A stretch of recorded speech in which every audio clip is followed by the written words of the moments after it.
Buenas tardes, compañeros. Mucho gusto. Hablan con Leonardo Ernesto Payán Trejo, estudiante de medicina en la Universidad del Valle. El tema que me tocó exponer a mí se denomina enfermedad de Crave, el cual pues también tiene otros nombres alternativos ahí dispuestos en el título. Como ejemplo, pues está como conocida también como cédula globoide leucodistrófica o pues resumido GLD o GSL, etcétera, así como aparecen allí. Entonces, bueno, a continuación entonces les explicaré más a fondo sobre esta enfermedad y todo lo que esta implica. Listo, entonces, como tal, ¿qué es la enfermedad de Crave? La enfermedad de Crave es como un problema, es un problema en la herencia, o sea, de tipo de herencia de tipo autosómico recesivo. Lo que pasa es que en este caso lo que puede suceder con mayor frecuencia para que sea esta enfermedad es que los padres sean cosanguíneos. Más adelante ahondaré más en este tema con un ejemplo, pero a ciencia cierta es sobre la consanguinidad de los padres, ya siendo primos, hermanos, tío, sobrino, etcétera, causando así que se afecte y haya una mutación. eh, por lo tanto, en este caso sería homocigota o heterocigota dependiendo del sexo de las personas. Y el gen con exactitud que se afecta es el gen galactosilceramidasa, o también pues entre paréntesis GALC, y así pues se resume. ¿En cuál cromosoma? En el 14q31.3. Entonces, ¿qué puede ocurrir con esta enfermedad? O sea, el lugar de acción. Lo que sucede en este caso es que hay una ruta metabólica de degradación de esfingolípidos, donde se observan vías metabólicas participando a sí mismo pues la enzima Begalcil. La enzima Begalcil es la misma de la que le estaba hablando, sino que es un resumen de la Beta-lactosil-ceramidasa, o sea, es como para resumir toda esa palabra. Y esto lo que ayuda pues es en la formación de ceramida a partir de galactosil ceramida y de esfingosina a partir de psicosina, así como vemos en la imagen. Como podemos ver, hay otras rutas que crean otras enfermedades, como un ejemplo, la de Fabry o la leucodistrofia. Pero entonces, digamos que a qué hace esta imagen, a qué hace referencia, a que la persona puede llegar a esta enfermedad de Crave por varias rutas, por varias vías. Entonces, como vemos en la imagen, para poder crear la ceramida a partir de la Begalcil, y pues como son, en este caso, esfingosina y psicosina son, ¿cómo se le llama? Eso, son como, o sea, se pueden hacer y deshacer para crear otros compuestos químicos, en este caso esfingosina ceramida o ceramida esfingosina, es como se retroalimenta pues. Entonces, por esa razón, hay muchas más vías. Entonces, pasando de ese lugar de acción como de general a un lugar de acción más específico, entonces vemos que molecularmente sucede con esta enzima, es que hay unas reacciones de los sustratos frente a la Begalcil, como vemos arriba, y el sustrato TNPAL, galactocerebrócido, que es hidrolizado en galactocerebrócido de color amarillo, y ácido trinitrofenilaminoláurico, cuya magnitud o sea, más, pues eso en teoría es como viendo en qué parte específico se afecta.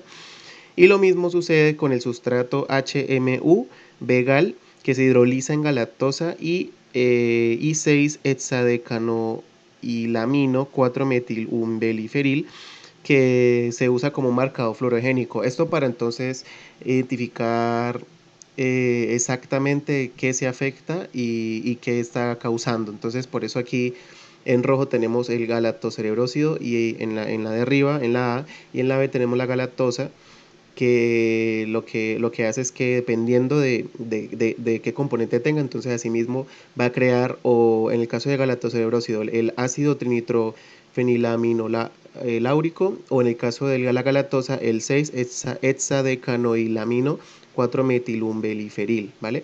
Entonces, de esta manera vemos que tiene, aparte de las rutas anteriormente mencionadas, tiene otra, en la parte específica tiene otras más rutas para poder como llegar a presentar esta enfermedad.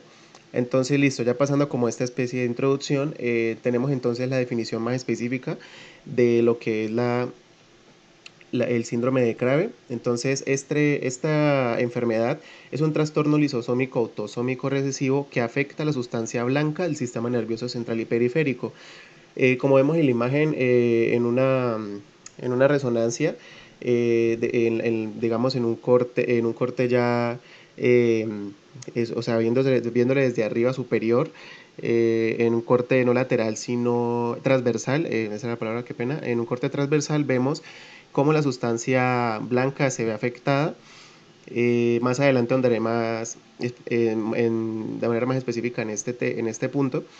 Pero lo que pasa es que, claro, aumenta como tal esta sustancia blanca, causando daño al sistema nervioso tanto central como periférico.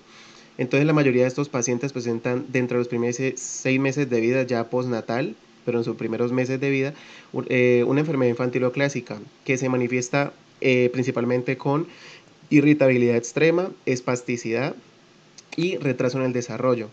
Entonces, eh, lo que pasa, digamos, es que ese deterioro motor y mental conduce a la descerebración y a veces, o sea, incluso con un gran porcentaje a la muerte a los 2 años. Entonces, aproximadamente del 10 al 15% más o menos de estos pacientes tienen un inicio posterior. Comúnmente se diferencia como infantil tardío. Bueno, más adelante les mostraré la clasificación. Previo a eso, pues como un infantil tardío, juvenil o tardío ya adulto, que pues se clasifica de que de 6 meses a 3 años es un infantil tardío, de 3 a 8 juvenil, y ya más arriba ya es tardío, que se clasifica ya en adultos solamente. Entonces, la aparición tardía tiene menos gravedad de la enfermedad y progresión más lenta, como en casi todas las enfermedades huérfanas. Pueden ser clínicamente, los de aparición tardía pues son clínicamente normales hasta que hay como debilidad, pérdida de visión, regresión intelectual, que ya se vuelve más evidente, que ya en el paciente se evidencia con más facilidad. Y también pueden tener una parapecia espástica como el único síntoma, o sea, ya más que todo algo motor y no algo ya neurodegenerativo o ya algo más neuronal que afecte toda la composición de la persona, toda su estructura, todo su sistema.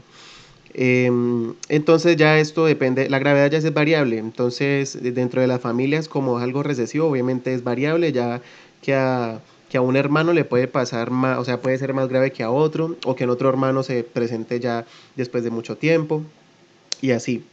Entonces esta enfermedad de Krabbe también se puede clasificar como un desorden en herencia autosómica recesiva, como les decía, de la D-galactosil N-acilesfingosina galactohidrolasa, pues que conocida comúnmente como, o sea, se resume en la palabra B-galactosil ceramidasa, más resumida aún como la B-galcil, como les había mencionado, que en forma general causa un deterioro neurológico progresivo, haciendo una regresión motora, hipertonía muscular, espasticidad, convulsiones, irritabilidad, pérdida de la audición y en un 85% de los casos muerte temprana. Ese era el porcentaje que les decía, es un porcentaje muy alto para la enfermedad como tal, porque ya que es una enfermedad un poco complicada de manejar y pues obviamente es incurable. Entonces, lo que pasa, digamos ya como tal, que lo que pasa con la enzima belgalcil es que cataliza la hidrólisis de galactoceramida en galactosa y ceramida, y así como la deshilación de derivados de galactosilesfingosina. Entonces, esta alteración también puede incluir, pues, generar la enfermedad, ¿ya? Entonces, porque gracias a un cofactor llamado el proceso de desapocinada, también hace que llegue esta enfermedad. Entonces pues este bloqueo, porque como hay un bloqueo como tal en la actividad catalítica, causa un proceso acumulativo de galactoceramida y galactosilesfingosina, altamente tóxico para el microambiente celular en el cerebro obviamente, y pues porque produce una desaparición rápida de la mielina, que cubre los axones. O sea, la mielina es eso que protege los axones de que no haya como una sobrecarga de un envío pues eléctrico, ya sea motor o ya sea cognitivo. Entonces esta mielina al no estar, entonces no hay como ese control, no hay ese control de la sustancia blanca, y que posteriormente, ¿qué puede pasar? Que se destruyen las células formadoras de mielina, oligodendrocitos, en el sistema nervioso central. como también las células de Schwann o las células gliales en el sistema nervioso periférico. Entonces afecta, es algo muy generalizado, o sea, afecta tanto el periférico como el central. Estas lesiones en los oligodendrocitos producen una respuesta en las células gliales llamada gliosis reactiva. Ocasiona un cambio en la morfología de los astrocitos al aumentarlos de tamaño y pasándolos de una forma fibrosa reactiva. Esta también, la Vega-Sil, puede infiltrar a los macrófagos formando las células globoides característicos de la enfermedad. Entonces, para que se imaginen más o menos o se hagan una idea más o menos cómo afecta a la persona histológicamente, entonces vemos un corte de un hemisferio del cerebro en la primera imagen, la superior izquierda, a manera ya macro, pero donde incluso a esta manera macro se pueden ver las altas concentraciones de vainas de mielina. Ya eso se ve más específicamente en la parte histológica, pero en la macroscópica, por decirlo de alguna forma, se ven esos punticos negros que ven allí, que es que hay una alta concentración de esas vainas de mielina. Estas tienen que ser sintetizadas por la oligodendroglía y las células de Schwann. Entonces, como esta galactosilesfingosina, se sintetiza directamente por galactosilación de la esfingosina, entonces estas sustancias se degradan por la enzima GAL. El pico de síntesis coincide con el periodo de formación de la mielina durante los primeros 18 meses de vida. Entonces, claro, en esta enfermedad lo que pasa es que esa actividad de GAL desciende, o sea, no está normal, no actúa de manera normal, sino que desciende del 0 al 5% y el acúmulo de sus metabolitos origina las células globoides. Esas células globoides son las que se aprecian en esta imagen con más claridad en la parte histológica. En la macroscópica, como les decía, se ve un poco más, pues como de manera general se ven los puntos, pero digamos ya en la parte histológica ya microscópica, en la imagen superior derecha, vemos que hay un mayor acúmulo de estas células globoides, como pueden ver en el aumento de 4X, se ven demasiadas. Y ya en la inferior izquierda se ve ya 40X, que se ve como tal, como es la célula de grande y cómo afecta incluso a la como tal a toda la parte histológica de ese sector. Y ya los neurofilamentos, que es la inferior derecha, también vemos una gran acumulación de estas células globoides. Entonces, a grandes rasgos, en resumen, pues este estudio microscópico revela áreas de sustancia blanca en las que existe pérdida de la arquitectura normal del sistema central, con gliosis, demielinización, abundantes macrófagos, algunos multinucleados, más o menos heterogéneo, pero alrededor de los vasos sanguíneos como tal. Y estos macrófagos también son llamados células globoides, como les decía. ¿Y por qué? Porque de ahí el nombre de leucodistrofia de células globoides. De ahí pues se deriva ese nombre como tal. Ok, entonces eso es lo que sucede histológicamente. Ya si hablamos de la parte clínica, lo que es características clínicas, tenemos entonces que hay como tres inicios, pues, en teoría, que sería temprano infantil, tardío infantil y el tardío como tal, que ya se considera adulto. Entonces, un ejemplo, como vemos en la imagen del niño, en el tardío, en la infantil temprana, perdón, temprano infantil, lo que sucede es que hay tanto en la temprana como tardía, hay una regresión psicomotora, hipertonía muscular y espasticidad, hipotonía troncal e irritabilidad. Por eso vemos al niño en esa imagen como en una posición como espástica, como no sé, o sea, no hay cambios como en su movimiento, o sea, está en una posición irregular, anormal. Entonces, cuando ya habla, y incluso pueden llegar a tener convulsiones y también nistagmos horizontales. Las imágenes del cerebro cuando se realizaron mostraron cambios en la materia blanca y hay hipomielinización. Y algunos pacientes, muy pocos, pueden llegar a tener calcificaciones. Entonces ya lo que se dice es que la velocidad de conducción del nervio periférico se ve afectada y por lo tanto pues va a ser como más lenta en ese caso.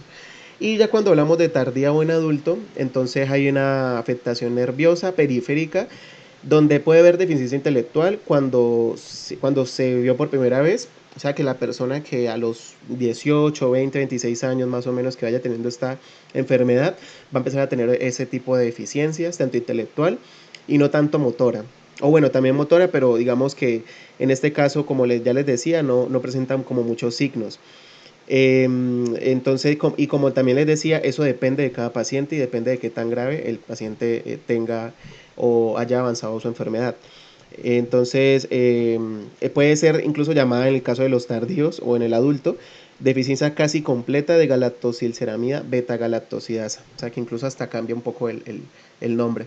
Y ya pasando un poco como terminando aquí como a explicar así de manera introductoria toda la enfermedad, al ver la patogenia, o sea, el origen de esta enfermedad, tenemos que, o sea, no, o sea, al momento de encontrarse, pues ya se asociaba a otras enfermedades.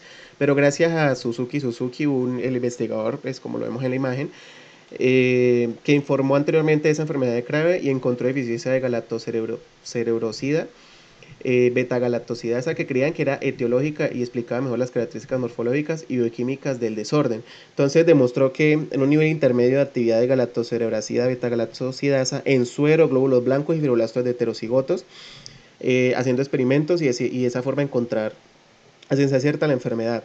Y también encontrando deficiencias de la misma enzima en un caso de inicio tardío, o sea que tanto más que todo infantil, que era donde se presentaba con mucha más frecuencia, que tardío. Ya pasando a la parte diagnóstica, pues tenemos un diagnóstico donde, pues, como les mostraba en la parte histológica, hay presencia de material PAS positivo extracelularmente y se retiran las células microgliales, que luego aparecen como células globoides en mucha mayor cantidad, ocupando casi todo el espacio de una parte de las células neuronales. Entonces, puede ser similar a otras encefalopatías en la infancia, pero ¿cuál es el factor? Aquí el diagnóstico diferencial, ¿cuál es? Que se realiza para encontrar, o sea, como las células globoides características en el tejido cerebral, se realiza pues se le aplica el estudio pues histológicamente para encontrar si tiene mucha más células globoides y si es así, de lo normal, célula globoide tiene más de lo normal, si es así, entonces ya se clasifica como enfermedad de Crave. Y estas células son derivadas de la célula madre de monocitos y macrófagos de la médula ósea. Contiene psicosina acumulada y galactosilceramida, como ya les vengo diciendo. Y en un diagnóstico prenatal, pues hay utilizando vellosidades coriónicas, utilizando ese sistema, advierten contra el uso de vellosidades coriónicas no cultivadas en el diagnóstico enzimático prenatal. Entonces, de esta forma también se puede llegar a encontrar qué tanta célula globoides hay en este caso en el niño. Pues como gestión clínica, se sabe que el tratamiento de la enfermedad de Crave se tiene que hacer, o sea, pues para poder mejorar al menos un poco esta enfermedad, haciendo un trasplante alogénico de células madre hematopoyéticas. Como aquí como ejemplo, gracias a este estudio de Krivit y Cole en el 98, trataron a 5 niños, uno con el tipo infantil y 4 con enfermedades de inicio tardío. 4 de los pacientes, Perdón, 4 de los pacientes tenían normalidades clínicas del sistema nervioso central antes del trasplante y en estos 4 casos el deterioro del sistema nervioso central se revirtió. Ya con la forma infantil de la enfermedad, la disminución esperada no se había producido en la edad de 16 meses, 14 meses después del trasplante, porque lo que pasa es que en los niños ya es mucho más complicado porque hay muchas más células globoides, causando mucha, o sea, más severidad y más gravedad en la enfermedad. Y también, pues, ¿qué se concluyó con todo esto? Con los autores, con Krivit y Cole, que las manifestaciones del sistema nervioso central de la enfermedad de Crave pueden revertirse o prevenirse mediante el trasplante alogénico de células madre hematopoyéticas. Así que de esta manera pues se puede controlar, se puede manejar, pero pues eso sí, la persona va a seguir teniendo los síntomas, no van a disminuir mucho y se va a poder controlar y pues para que se mantenga al menos, o sea, para que se alargue un poco más la vida en este caso de los niños. Ya en el adulto, ya pues como es más controlable, puede seguir viviendo normal y comúnmente su vida. Ya hablando del mapeo, que es que cómo encontraron en como tal o sea, como la enfermedad en el gen. Entonces se descubrió que el locus twitcher está en el cromosoma 12 de un ratón, según lo que aquí está escrito en el texto. Entonces, ¿qué pudieron como llegar a hacer con esto? o como qué beneficio pudieron tener con esto, es que obviamente utilizaron un ratón para poder experimentar y con el cromosoma, que tiene grandes regiones de homología con el cromosoma humano 14. Se encontró entonces como un marcador donde decía con exactitud dónde estaba el problema del cromosoma, y por eso se encuentra en el cromosoma humano 14, y, y pues de esta forma la mutación del ratón cuando hicieron un laboratorio llamado Twitcher da como resultado una leucodistrofia autosómica recesiva que es similar histopatológicamente a la enfermedad de Krabbe. Entonces en la epidemiología encontramos que 7 de cada 10 casos vistos en un periodo de 12 años, en este caso en Catania, en Sicilia, eran de forma infantil tardía, lo que sugiere una frecuencia inusualmente alta del gen en Sicilia. Dice que de los 7, 2 eran hermanos nacidos de padres primos, hermanos, y uno de los otros era producto de matrimonio de primos hermanos. Entonces, ¿qué podemos evidenciar con esto? Como les decía, aquí les explico más con exactitud esta parte, que esta enfermedad va asociada mucho a las relaciones consanguíneas. Pueden ser de cualquier tipo, obviamente aumenta la probabilidad de que tenga la enfermedad cuando es entre hermanos, porque obviamente o sea, no, es de, o sea, de primera orden ahí.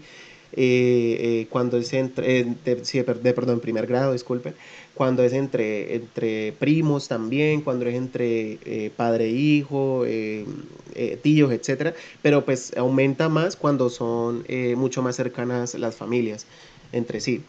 Eh, entonces, los integrantes de la familia entre sí, pues.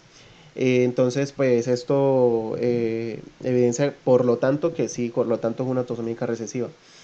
Y según su historia, pues aunque no se tiene mucha evidencia de cuándo se comenzó, pues en 1916 se hicieron investigaciones científicas para definir la causa, así evaluar los mecanismos moleculares del daño y desarrollar terapias más eficientes que induzcan un beneficio clínico y así mejorar la calidad de vida de los pacientes. Entonces, pues, con esto, pues, se sabe que, o sea, más o menos en ese año fue que se originó y sin embargo hasta el momento, hasta la actualidad, no se ha encontrado como la manera o la forma en que se puedan, pues, como llevar, o sea, ¿cómo le explico? Como controlar a las personas y volverlas a su calidad de vida normal. Igual con esta enfermedad como se clasifica como una huérfana, se sabe que es muy difícil de tratar, no, aunque se investiga y todo, pues no se ha llegado a ciencia cierta cómo la persona puede mejorar al 100%, sino que solo se controla y se trata. Entonces, por esa razón, pues no se tiene mucho como historia sobre esta enfermedad. Entonces esta es una enfermedad de genéticas clásicas del almacenamiento lisosómico con herencia autosómica recesiva, como les decía, afecta a los sistemas nerviosos central y periférico en varias especies, incluidos tanto humanos, como ya venimos diciendo, como macacos, perros, ratones, ovejas u otros animales. Así que también ellos, por lo tanto, también pueden tener esta enfermedad. Por eso en lo de los ratones, como el modelo animal que usaron que fue muy músculos, los ratones también pueden presentar esta enfermedad para que de alguna manera o sea, se llegase al estudio y se pudiese encontrar en qué locus estaba la enfermedad. Y por dicha razón, pues obviamente también los ratones pueden pasar esta enfermedad y pueden presentarla. Y listo, como referencias, pues omin.org, aquí están varios autores. Y muchas gracias, que tengan una buena tarde y bueno, que estén muy bien.